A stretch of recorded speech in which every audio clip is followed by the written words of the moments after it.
behind the scenes, does all this, all this for me every week.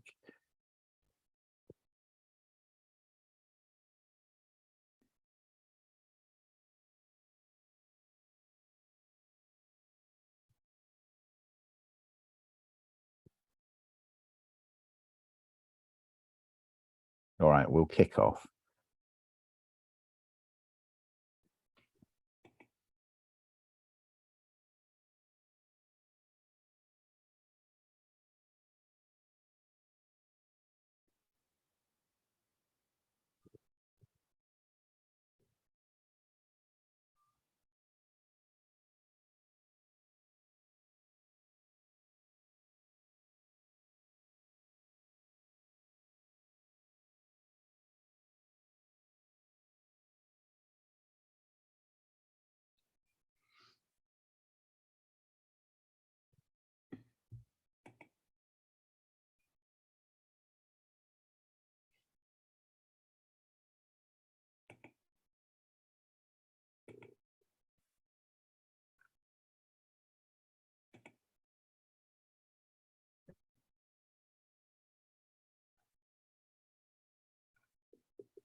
Well, good evening. I'm sorry if you didn't have any sound with those slides, but I'm sure you could see what they were all about, sound or not. Good evening and a very warm welcome on behalf of Milim to this evening's presentation. Welcome wherever you are in the UK and indeed wherever you might be in the world. Our series of online talks and conversations continues this evening with our guest Paula Kitching, and I'll introduce Paula in just a moment. A little housekeeping first. Please do ask questions. You do this by typing whatever you'd like to ask into the Q&A facility on your screen. We'll do our best as ever to get through as many of your questions as we can. Let me also draw your attention to the chat facility. This allows you to send a message to all of the other participants on this webinar, should you wish to do so.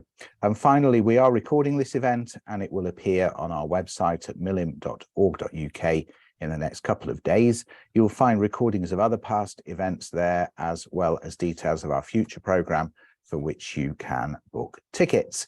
And so to our speaker, Paula Kitching is a historian and writer specialising in war, genocides and cultural history, and has written for educational publications, books, museums and websites. As a freelancer, she has advised, initiated and led projects on the Holocaust, 20th century conflicts and minority ethnic histories. Among others, Paula has worked for the Department of Education and Skills, the Royal British Legion, the Historical Association, the London Jewish Cultural Centre, and the Association of Jewish Ex-Servicemen and Women, AJEX. For many years, Paula has been an experienced battlefield guide and continues to take groups to the Western Front, Normandy, Krakow, and Berlin. For the past 5 years or so, and continuing, she has been the historian and project manager for We Were There Too, Jews in the First World War. She continues to work with the Historical Association and AJEX. In February of 2019, Paula's book, Britain's Jews and the First World War, was published, and we welcomed Paula to Milim to speak about this in June of 2020, as I would hope some of our regular viewers will remember.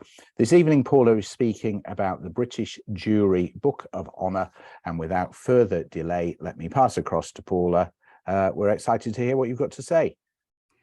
Well, hello everyone and good evening. Thank you for joining us on this Monday evening.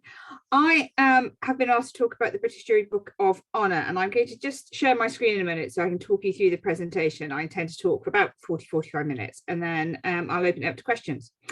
And the reason I'm talking about the British Jewry Book of Honour is that last year in the autumn, it was the 100th year anniversary. So let's see if we can have a look at the book, see if many of you have got it. See how many of you've got it in your collection at home. We should now have my screen, and I'm hoping that means you can now see it. I'm just trying to get that. There we are. Wonderful. So It was the 100th year anniversary of the Jewish Book of Honor. Here it is. Some of you may have one of these on your shelf or know someone who does. There were 3,000 printed in 1922. They were an initiative to remember all those who were Jewish who served in the First World War. So that included servicemen and women, but also not just the war dead, as we often think of as Remembrance Time, but also all those who served, even those who came back. Now, what is so special about this book? Let me tell you. I mean, it is huge. If those of you who've got it will know that this is a volume that goes for hundreds of pages, well over 1,000 pages, including illustrations. But why? In 1914, there was a massive call to arms. The British forces of 1914 is one of those weird anomalies. The British forces of 1914 were incredibly small. So when war breaks out, and this is a quick look at the map of Europe. I mean, I want you to have a quick look at the map of Europe here. It's one of those things that you think it's really familiar. I don't know, I show a map. I look closely. Because what you'll realise, of course, is that many of the countries we are currently familiar with simply don't exist. In 1914, when war is declared, this is what Europe looks like. The First World War will utterly transform the map of Europe. It will into a far more recognisable landscape to the one we understand today in terms of countries. It will transform society, act as a catalyst for societal change, but also develop interactions. It will develop citizenshiphood. It will change our very understanding of the meaning of conflict. Conflict will stop being something exciting and heroic and be something that is mud, blood, and horror. And this war will have quite a profound effect on international Jewry, and in particular Anglo Jewry. What happens, of course, in 1914 is there is a mass mobilization when war is declared. Now, Britain in 1914 is an empire. It is an empire that controls a fifth of the world's geography and a quarter of the world's population nearly. So quite a huge outreach. Nonetheless, it has a tiny army. So whilst Germany, France, Austria-Hungary are all mobilising 1 million to 1.5 million men immediately the war was declared at the start of August in 1914, and whilst Russia is busy mobilising 3 million plus, Britain only has 250 to 350 regular service troops across the empire. So that includes, that's those from Britain, but also the Empire and Commonwealth countries. That is a fraction of what everybody else has, 250, 350,000. And further to that, in the summer of 1914, when everybody else is putting their 1 million men in the field, Britain actually can only mobilise 80,000 because that's what it has. So it has this tiny army, or now thinking how does it run its empire? Well, through cleverness of divide and rule, but also manipulation of local troops, and fundamentally because it has the Royal Navy, which is the largest navy in the world. But this is not going to be a naval conflict. The Navy will play a very important role, but it is not a naval conflict. This is a land conflict. So one of the first things that has to happen in 1914 is there is a mass mobilization of men, followed by a huge recruitment drive. And many of you will recognize this chap on the left, which is Lord Kitchener, who as Minister of War is tasked with getting 100,000 volunteers by Christmas. Now he has 100,000 volunteers by the end of August. By Christmas, he will have 1 million. And that's because war is glorious, war is exciting, and war is something that in the British sense, only professional forces have ever fought, which is why we have such a small army. All those other armies that I've mentioned, Germany, France, Austria-Hungary, Russia, have conscription forces. That's why they are so large. But does it matter how professional you are? Because that has always been the attitude of the British. A professional force is a better fighting force, a better trained force.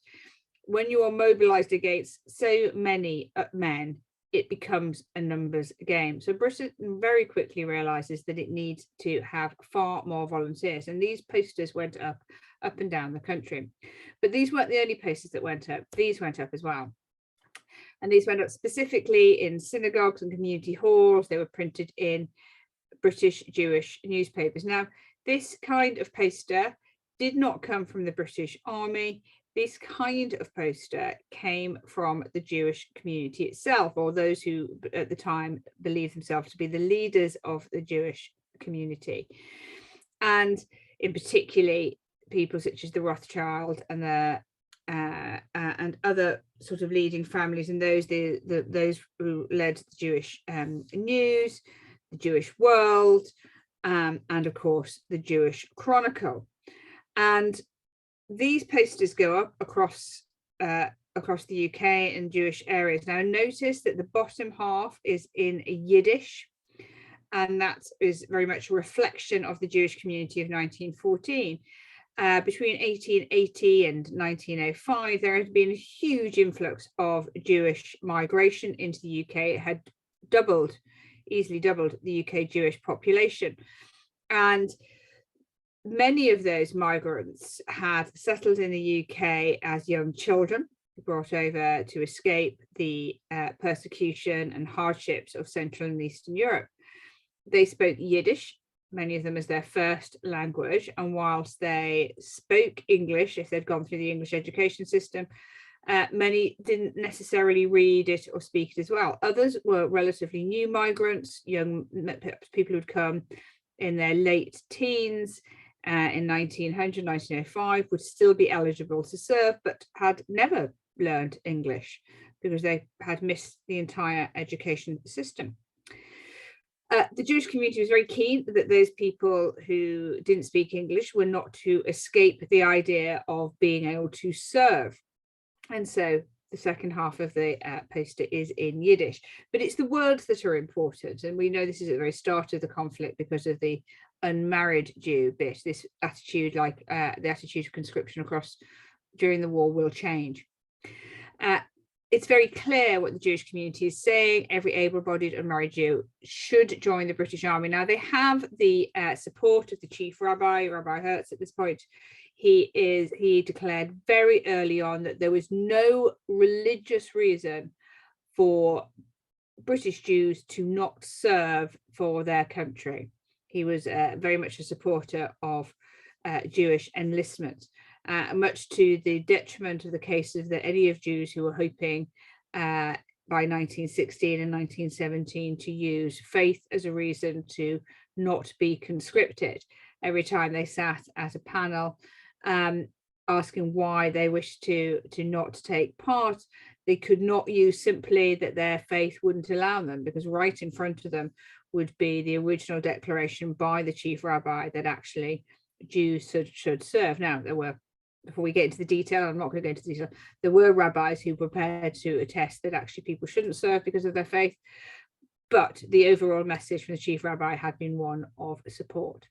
And that's because the Jewish community as its leadership saw the war as a real opportunity to demonstrate loyalty to Britain and the British administrative structures. Now, let's not be silly. Britain had in 1914 very high levels of anti-Semitism, just as it did racism, sexism, classism, and any other isms. But comparative to many of the experiences on the continent, and certainly in Central and Eastern Europe at that time, Britain was considered a very good and strong country to live. You know, there was freedom of worship, there was freedom of employment, there were no official quotas on anything. In the military itself, there was no Jewish bar. There was a colour bar on officers, but there was no Jewish bar, and there were any number of Jewish men serving in the British Armed Forces in a variety of capacities and at a variety of levels. There were Jewish MPs, and indeed by 1914 there were Jewish government ministers. So Britain was seen as a country that had, if not necessarily been welcoming to the Jews, it had at the very least enabled them to settle and had a strong Jewish British presence. And just as the message from the 1880s onwards from the Jewish leadership of the community had been about integration, not assimilation, but integration. So now it was about loyalty and a demonstration of that loyalty. And that was particularly important to get this message across in Yiddish, because there was a fear that for many Jews who had back in other countries been conscripted into the British military, where they'd found high level anti-Semitism, this was saying was actually, on this occasion, join as a Jew and be proud of your race. And that was a very clear message that was about the freedom to enlist as much as anything. The Jewish Chronicle had adopted this on the top of its banner, and it ran this on the top of its banner throughout the First World War, which was, England has been all she could to the Jews. The Jews will be all they can be to England. And that, again, very powerful message, one of loyalty. Now, not all Jews felt this way, of course not. There were plenty of migrants from Russia who really were unhappy that Britain was an ally with Russia, who'd fled that country, who felt they didn't wish to be at a war on that country's side. But certainly the official messaging from the British leadership was that was to be dismissed. Britain was at war now, and the Jews were to show their patriotism and be a part of that. And so many Jews settled Anglo Jewry enlisted. Not all Jews could enlist, of course, because many had not even taken out British citizenship. And we have stories of those who now rush to do so in order to enlist. There are others who felt that this was a way of not having to enlist, but very quickly the call went out that any Jews or anybody who had foreign nationality from an allied country should return to their original country to enlist. That certainly convinced some of the Russian Jews that they should take British citizenship rather than go and serve in the Russian forces, whilst others just refused to return anywhere. And Jews within a matter of months will be serving all along the Western Front alongside their other British comrades. There was no distinction. Jews served in regiments alongside everybody else. And very quickly, you've got thousands of Jews serving in the British regular forces. Now, during the Boer War, there were sufficient Jewish numbers that a part-time Jewish chaplain had been appointed to the British forces. Now, that chaplain had been in a territorial post, so a reservist, and they were stationed in the UK. It was assumed that once troops were deployed, they could, if there was a local a community, they would use the local rabbi there. And so Jewish chaplains, rabbis, were not dispatched overseas with Jews. And that's because there were no Jewish units.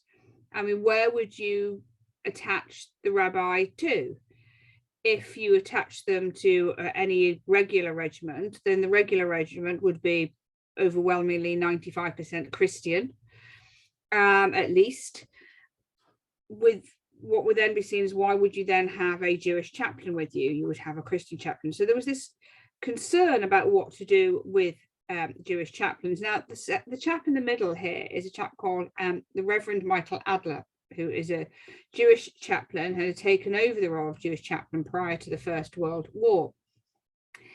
And he was born in Britain. He was born in the Spitalfields area of London in 1868.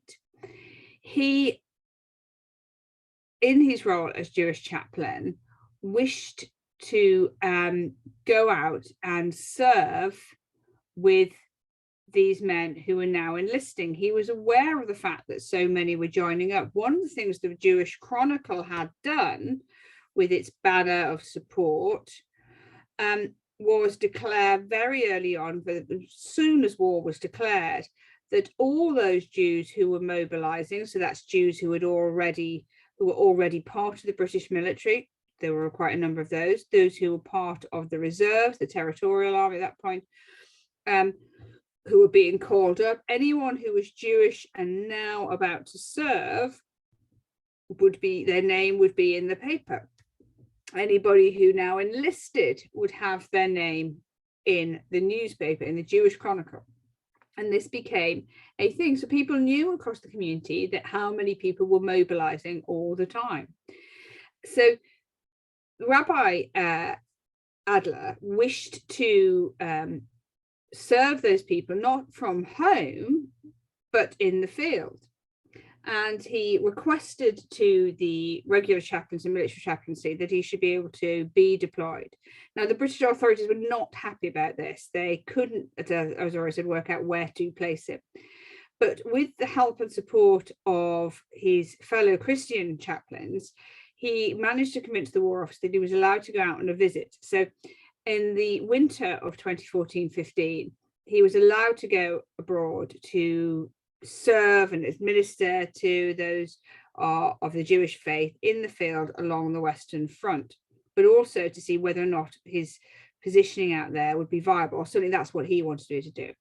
Now, when he got out there, he realized very quickly that this was important. Whilst all the Jewish servicemen who'd enlisted had been, or were already serving, were now being issued with Jewish prayer books, this was coming via the chief rabbi's office, there was a recognition that actually they weren't being necessarily administered religiously. Lots of French rabbis had stepped up to try and help where they could, but it was felt that a lot of these men, they didn't want a French rabbi, they didn't speak French, and unless the rabbi spoke Yiddish, or unless they spoke Yiddish, which by now not all of them did, especially those who were already in the field. So we're not talking about necessarily the recent migrants, but those who came from more established British Jewish families didn't necessarily speak Yiddish.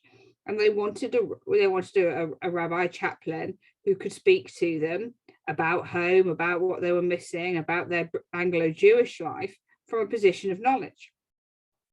And the Reverend Adler spent the next 3 months going up and down the Western Front, giving services, talking to the men, talking to other rabbis, talking to the Christian chaplains. When he returned to the UK, he had an entire document to present to the British War Office about why he should be allowed to be deployed over there and why the British needed to start recruiting more rabbis or Jewish chaplains. And that's exactly what happened. He convinced them, and again, with the support of the Christian chaplains who recognized the stretch they were finding themselves in situations where they were very happy to administer to Jewish servicemen out in the field. They knew that they weren't necessarily providing the exact comfort that these men required. They certainly, whilst they might be there to help with prayers when they were dying, they had no idea how to conduct a service on Shabbat or how to support on any of the religious holidays. So they were very supportive of having him out there, and he used that support along with the support of the leadership of the Jewish community to be able to establish a situation where he was no longer a part-time reservist, but would now be a full-time chaplain deployed overseas.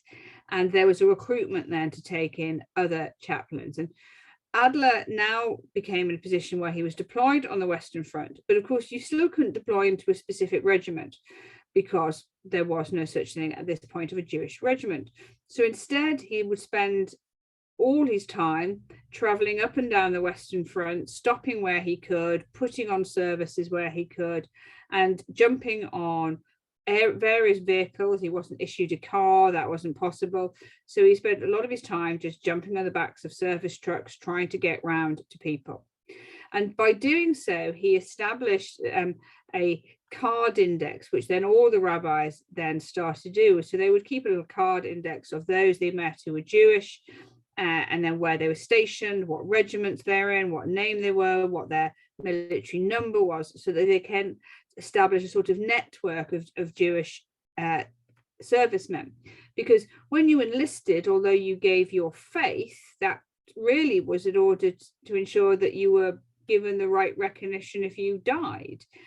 It wasn't information that was shared. The British War Office would never give a list of Jewish men serving in the same way that they would never have given to a Christian chaplain, or those Christians who were Church of England, as opposed to giving the Methodist chaplain, or those who were Methodist, or indeed the Catholic Church, or those who were Catholic.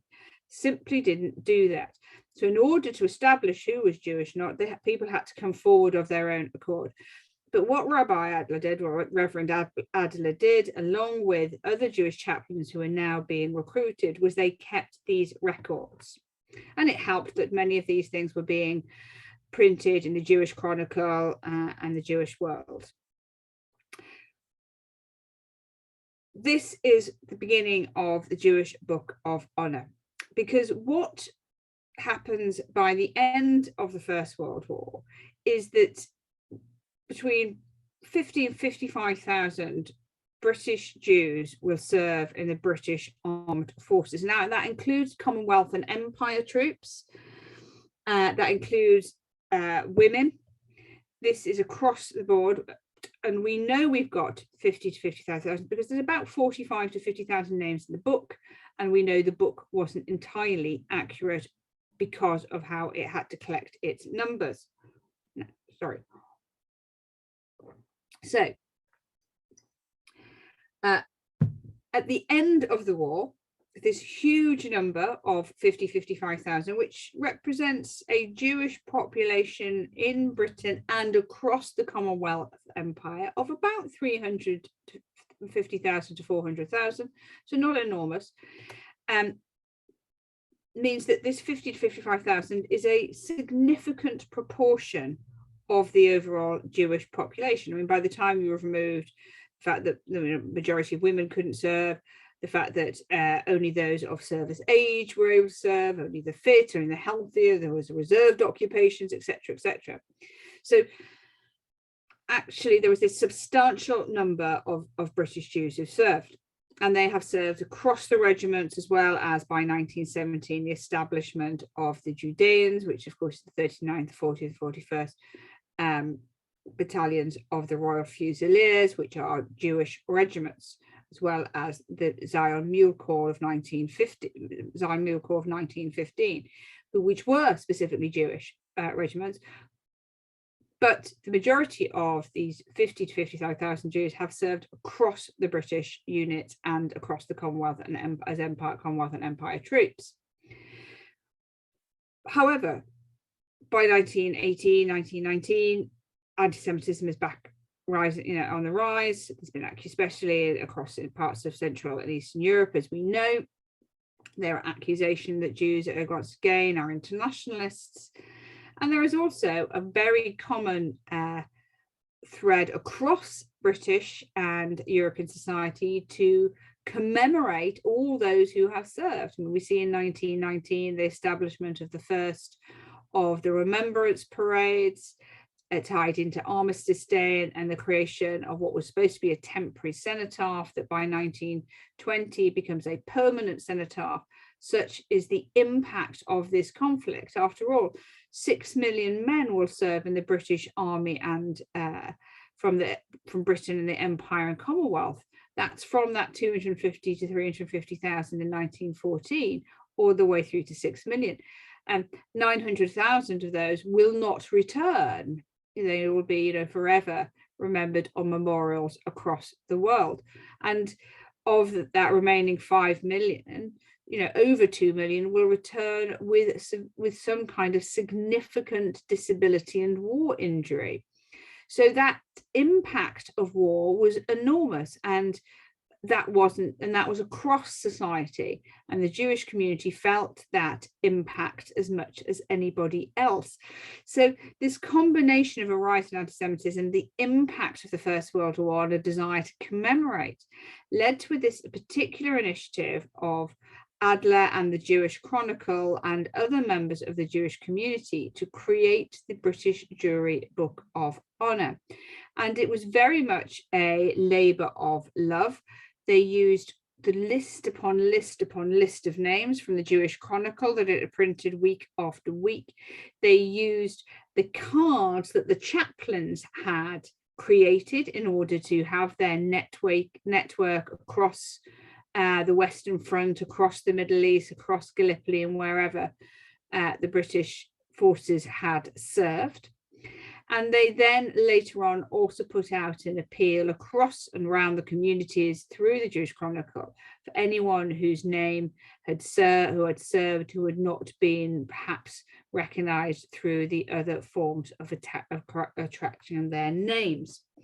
And over the course of a couple of years, Adler and his team will convert these 45,000 to 5,000 names of paper records, let's get this into context, paper records, into this hundreds and hundreds of page volume of the British Jewry Book of Honour. And in it, it opens up, and one of the things it starts with is the Reverend Adler's, who, by the way, receives a DSO, which is a Distinguished Service Order, which he got for his work in the field.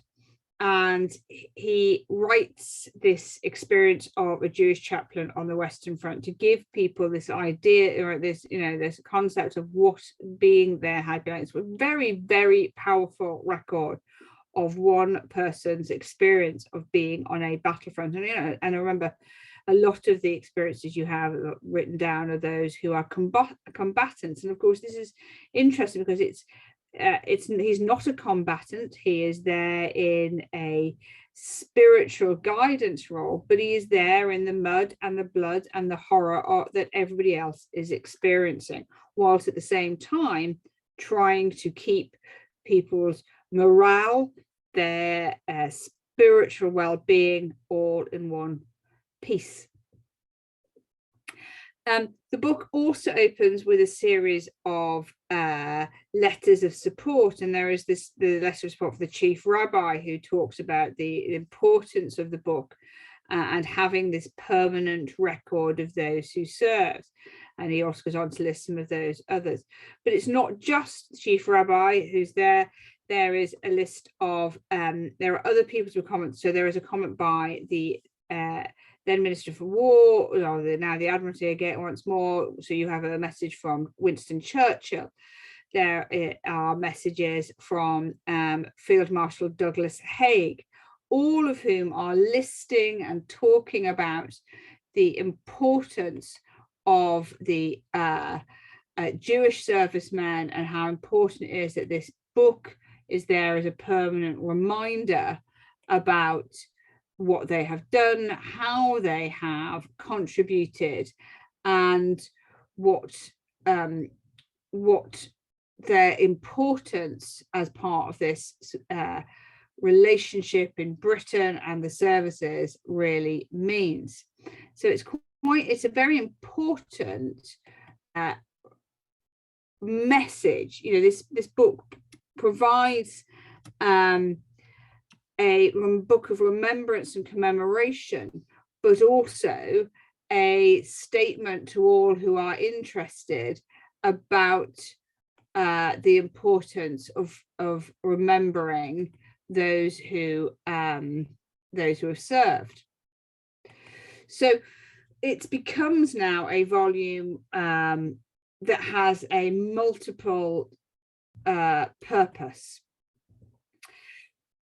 It opens as well very early on, and again we see this part of this multiple purpose with a record of honours. So we see in the opening pages the list of those who have been given honours as a result of their service. And of course what we have there right at the top is the most senior the most senior Jewish serviceman who serves with the Australian forces, which of course is Lieutenant General Monash, who very famously was knighted, and he was actually knighted on the battlefield by the king himself. And then you have others who were recognized with these kinds of distinction all the way through on these first pages to the fact that there are 5 Jewish Victoria Cross recipients, and the book will go on to tell more about their actual, it will have what they did. So there's the first one being Frank de Pass, and so there is an explanation about him and why he got the Victoria Cross.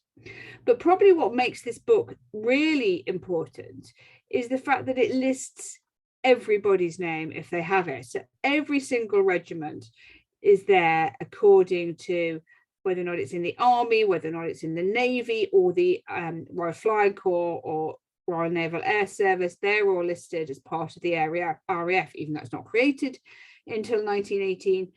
All those components are there. You have the Australian forces, you have the British Indian forces, you have the Canadian forces, New Zealanders, etc., etc. Caribbean troops.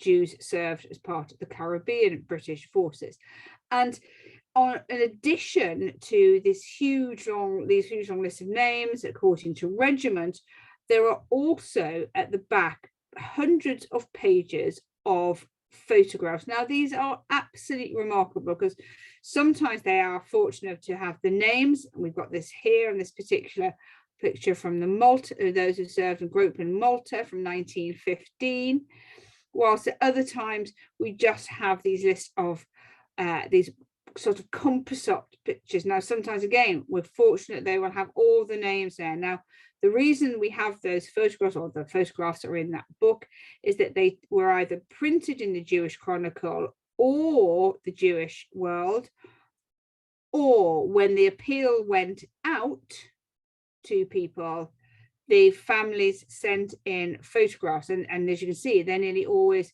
because of the nature of this, in service uniform.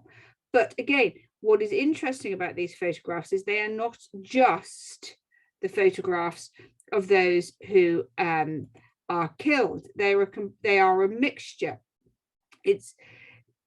I can tell you as a historian, as a researcher for these kind of things, it is far easier for me to tell you the story of those who are killed because the record of their death is kept. It is much harder for me to tell you the story of those who return, because they then return to civilian life. So the fact that they are not commemorated in the same way. So the fact that we have their pictures and their names is remarkable. There are very, very few other communities who are able to do this. And sometimes, as you see from here, they would come from the newspaper. So in particular, the Jewish World was very keen on having groups of people, and this is the Wise Cohen family, which is their full name was Wise Cohen, and all, as you can see here, they've got 5 brothers who are serving, and so you had Jacob, Ephraim, Morris, Simon, and Reuben, all of whom serve, and I've chosen them actually because they're all born in Leeds. Now they're all most of them, as you can see, serve in the Manchester regiments or the Lancashire Fusiliers. That's because the family moved across to Manchester, but they were born in Leeds and some of them returned to Leeds. So one in particular, which was Jacob, which is the second one on the left from there, he married in Leeds in 1915 to Fanny Matson, and he returned to Leeds after a while after the war. So he serves with the Manchester Regiment, but actually he born in Leeds, returns to Leeds, isn't killed in the First World War. He returns to Leeds, where he becomes a plumber and doesn't die until 1963. So that's Private Jacob Wise Cohen there for you. These pictures that we have, as I say, sometimes you've seen now, sometimes they're in group shots, sometimes they're regiments, sometimes again they're families. That bottom right hand corner is a family, which is why they're looking so proud. Sometimes it's a place, and sometimes it's a just a regiment grouping together. Sometimes they are individual photographs, and I've tried to pull out some of these stories just because I thought you'd be interested to learn about them. This is Morris Brodie on the left. We have his picture there, which is good because, you know, Morris, who is young, he was born in 1890, so he's a relatively young man when war is declared. He is born in Leeds. He goes off to serve. He becomes a corporal in the Labour company, and he returns to Leeds because he is severely injured in 1917. He is the son of a Leeds Rabbi Samuel Brodie, and the grandson of another Rabbi Ezra Levinson, who was also a rabbi in Leeds. So he's very much a Leeds boy, and fortunately or unfortunately, when he is injured, they returned him to Leeds, and he died in a hospital in Leeds, a military hospital in Leeds, and he's buried actually in Geldard Road Hebrew Cemetery. So that's Morris on the left. But you've also got Samuel, who is a doctor, who again born in Leeds, who enlists and ends up joining the RAMC, Royal Army Medical Corps, because he's a doctor. He's posted in 1916. He ends up in Salonika, where, like many people who get posted abroad, he ends up being very unwell out there because he contracted malaria. Nonetheless, he carried on serving, and whilst he was out of service for a while in 1917, he was in Dublin, where he met Lena Hayman, who he married in June 1918. So he actually, his injury wasn't the end of him, and following the war, he returned to the community, where he carried on being a doctor. When war was declared in 1939, apparently, he was very keen to join up. And when his wife returned home one day, she was told by the maid that the doctor had gone to Gibraltar. Fortunately for Lena, although not that surprised, it turned out it was only as far as Gibraltar Barracks, which was not very far away, to carry out some medical examination. It was not actually to go into full service. So, he returns, but that's Dr. Samuel on the right. But the photograph we have of him is from the Jewish Book of Honor in his uniform. And the photograph we have Morris, who returns but does not survive, is also there from the Jewish Book of Honor. Again, we have Samuel Ginsburg on the left and Gabriel Forster on the right. Again, their stories are important in the sense that otherwise they could easily be lost if it wasn't for this book, and we've been able to tell their story a bit further in the collection that we've done, which we've used the book for as researchers in the We Were There Too online archive. And this is Samuel, who again was born in Leeds. He is one of 9 children to Bernard and Sarah Ginsburg. He is a tailor before the war, but he goes off and served, and he was killed in action, and he is remembered on the Tietval Memorial. And that's, again, the Tietval Memorial is an enormous memorial down on the Somme, of thousands upon thousands of names, and none of those names have a religious identification next to them. They're all just listed together: men who fell together, fought together, fall together, remember together, and there's no religious inscription. So the fact that he is commemorated in the Jewish Book of Honor is a reminder to all of us, of course, of who he is, of his faith and his community. On the right there, we've got Gabriel Forster, who also born in Leeds. Fortunately, once again, another one who is able to return following his service. He again served in the Royal Army Medical Corps. He was with an ambulance, field ambulance unit. And he served throughout the war, so he enlisted in 1914 and leaves in 1919 intact. Well, actually not entirely intact. He was alive. He actually received a gunshot wound to his right leg in 1918 in Arras, and he had his leg amputated below the knee at one of the Canadian field hospitals. But overall, he was able to return. He was fitted with an artificial limb in 1919 and goes on to work in a warehouse. So there is Gabriel and the return. These are men of Leeds, and I wanted to tell you a little bit about them, because though we don't have their full story in the Jewish Book of Honor, we know we are able to piece together the rest of their stories, because we know that they served, we have their photographs, and we know their regiments and where they were, because we have this marvelous book. Now, as we know, the First World War is a change, it's a transformative war, and it's not just for men.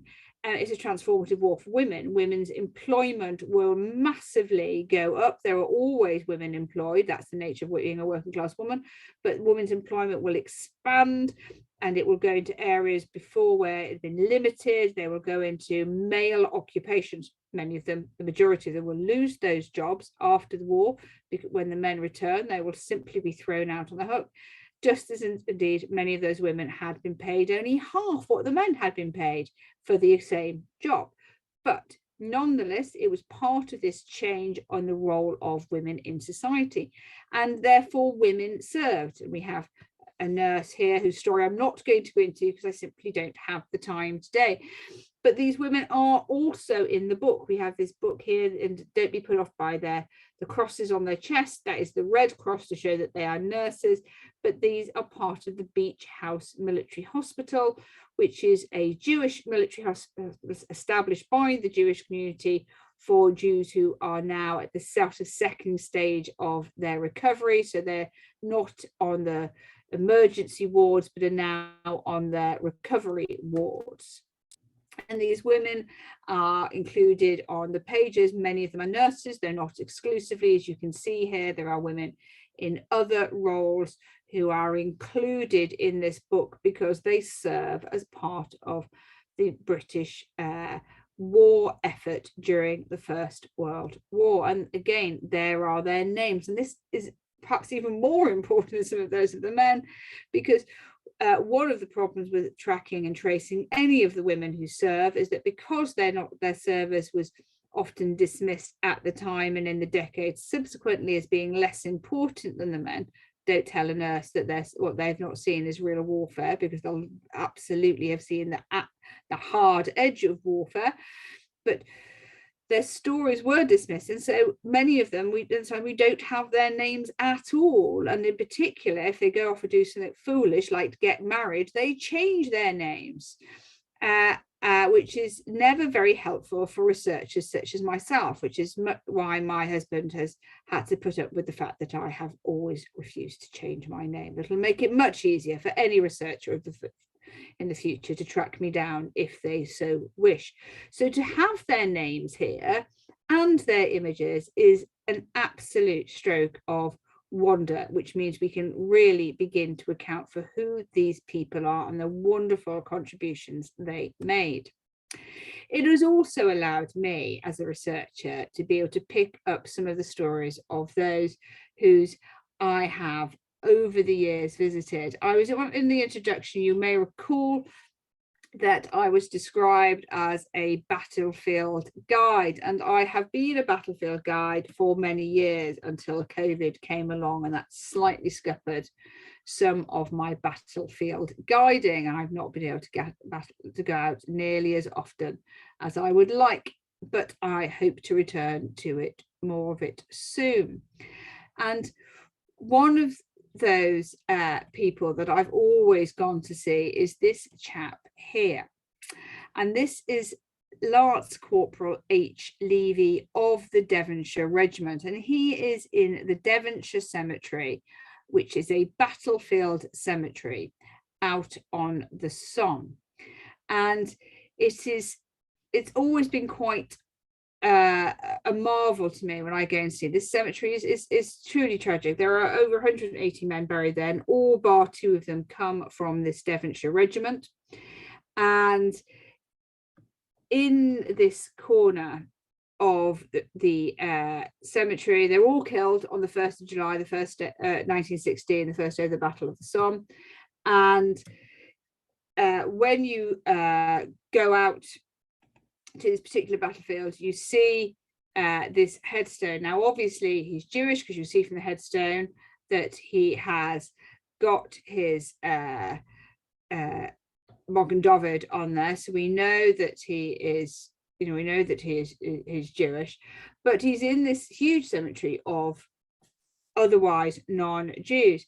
And whilst, yes, the Jewish population of Devon was more than possibly it is today at that point, it was not so significant, and certainly not from the area that this particular regiment is recruited from. And so for a long time, I was desperate to know more and found it hard. The Commonwealth War Graves Commission didn't give me very much. But through working with the book and through the Commonwealth War Graves Commission, I've been able to establish a number of things, which is that H. Levy is Harold, that he's not from Devonshire at all, he's from Whetstone. And when he was killed in 1916, he left his mother a few pounds, his mother Elsie, who lived in Whetstone.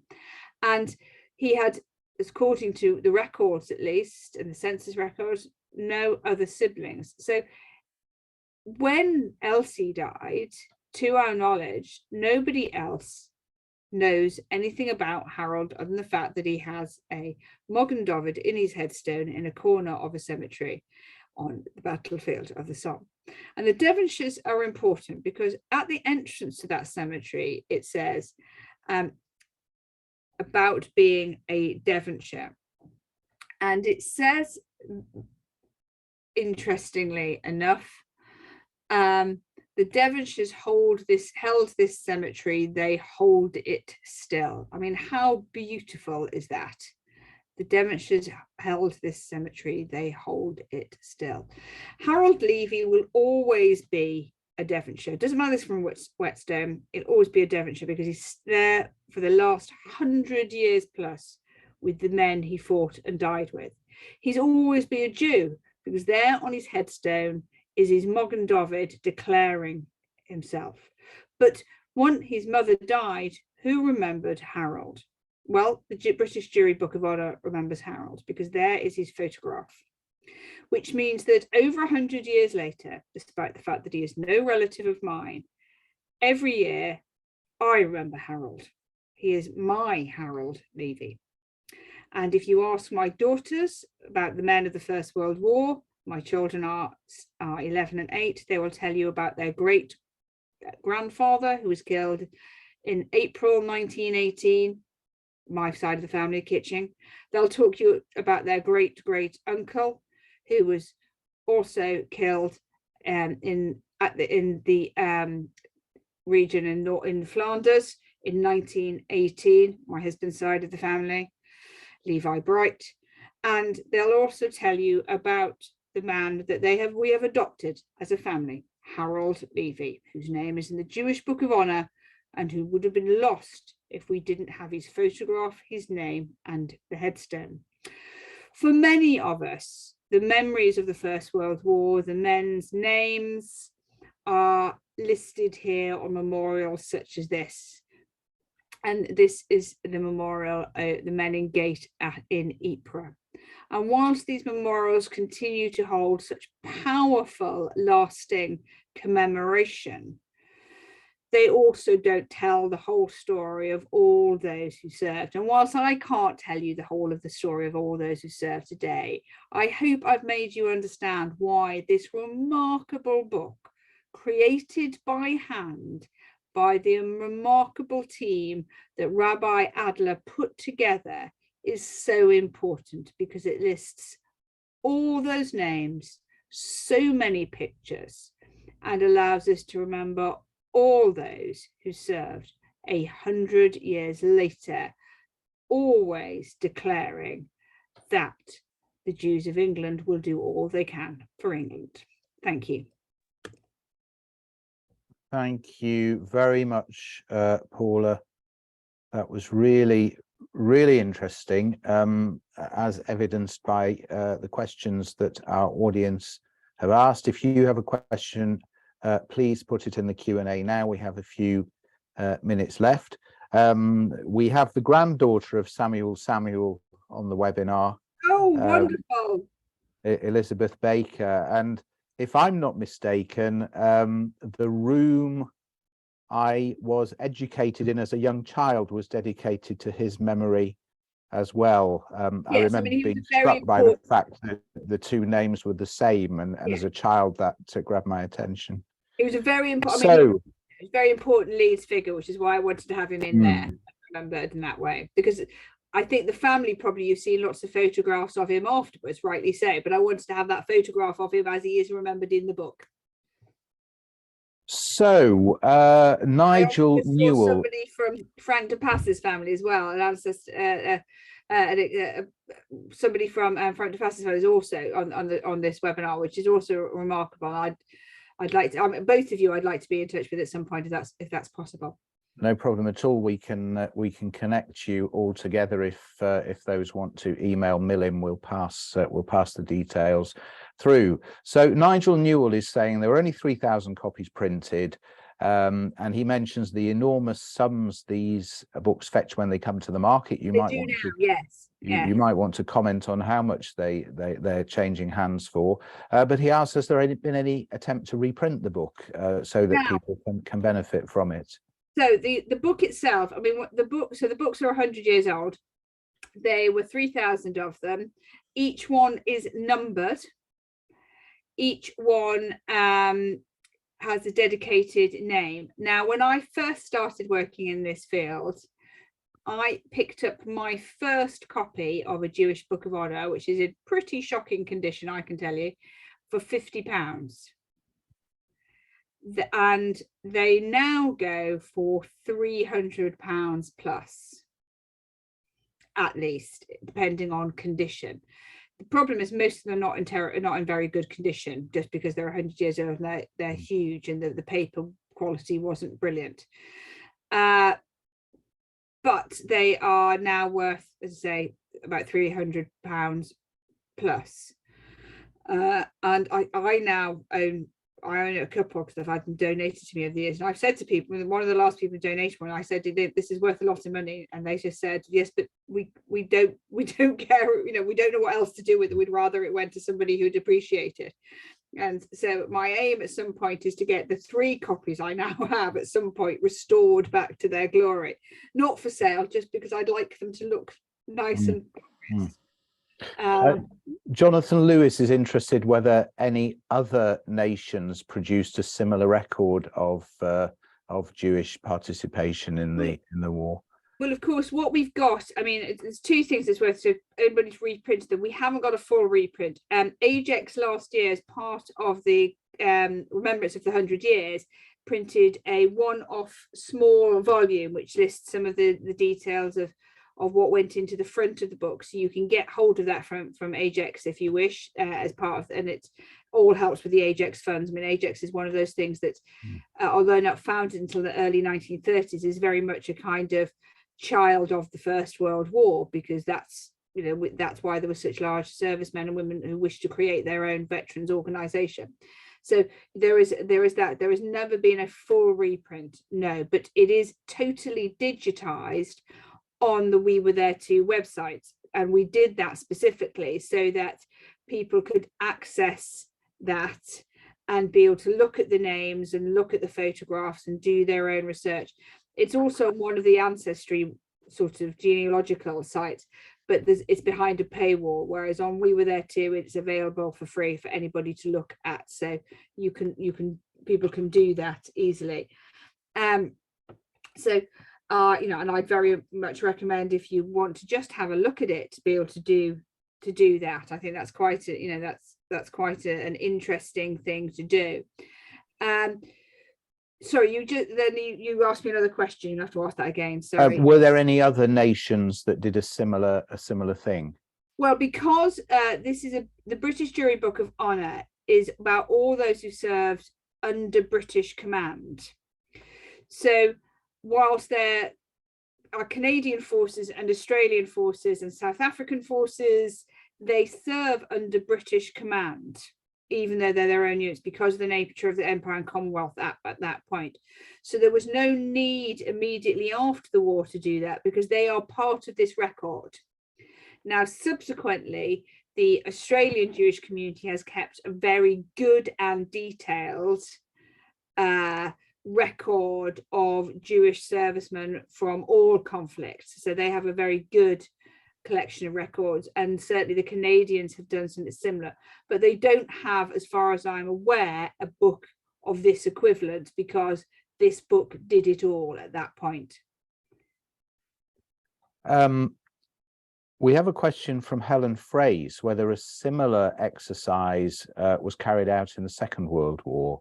Did anybody collate a list of Jewish combatants in the Second World War? No, and we had 70,000 in that conflict. But by then, what you did have, you see, is organisations such as Ajax, and so what they would do was after the war, they were keeping bits of records, and so one of the things we have at Ajax, and I'm a freelancer now for Ajax, is that we have something called the Roll of Honour, which is again another record, and it's an attempt to create an online roll of all those who served from the Second World War onwards. It is a labour of love from volunteers, and again it is a case of piecing together records. You could ask the British MOD now for a list of Jewish servicemen in the British Armed Forces, and they won't give it to you because they don't have it. It's never ever collated in that way. So all you ever have is what people give you. We know that 70,000 served in the Second World War. We don't have all their names. It is an ongoing mission for Ajax and its volunteers to try and create that legacy, which again just goes to show that what Adler and his team did in the end of the in the early 1920s to create that book is just so remarkable. We had a question from Jill Prager. She says her grandfather served in the First World War, but he's not mentioned in the book.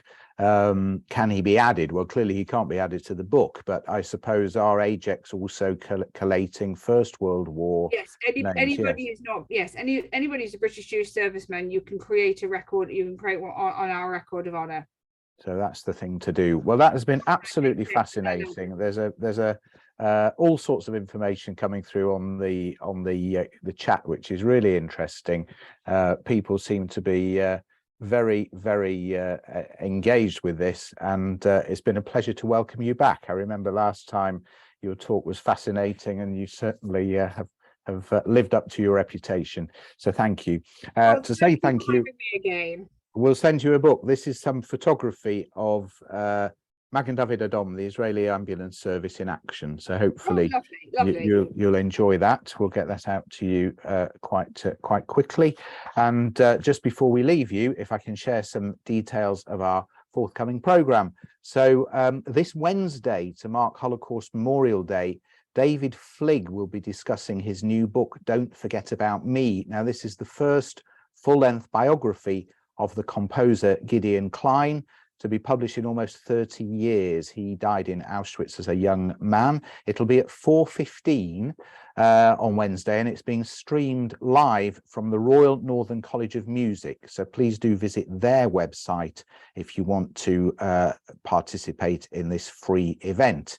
Next Monday, the 30th of January, I will be discussing the journalist and novelist Joseph Roth with Kieran Pym, author of a new biography called Endless Flight.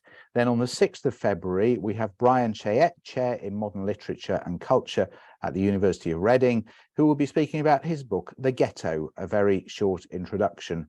The following week, Harry Freeman will be discussing his book, Britain's Jews. We have much more coming up, so please do visit our website at milim.org.uk, sign up to our newsletter, and that way you won't miss anything. All of our talks are free, but you can make a donation if you wish to help with the cost of putting these events on. As I have no technical support tonight, there won't be a link in the chat, but you'll find the button on our website. So it remains for me to thank our guest, Paula Kitching, once again. Thank you so much, Paula.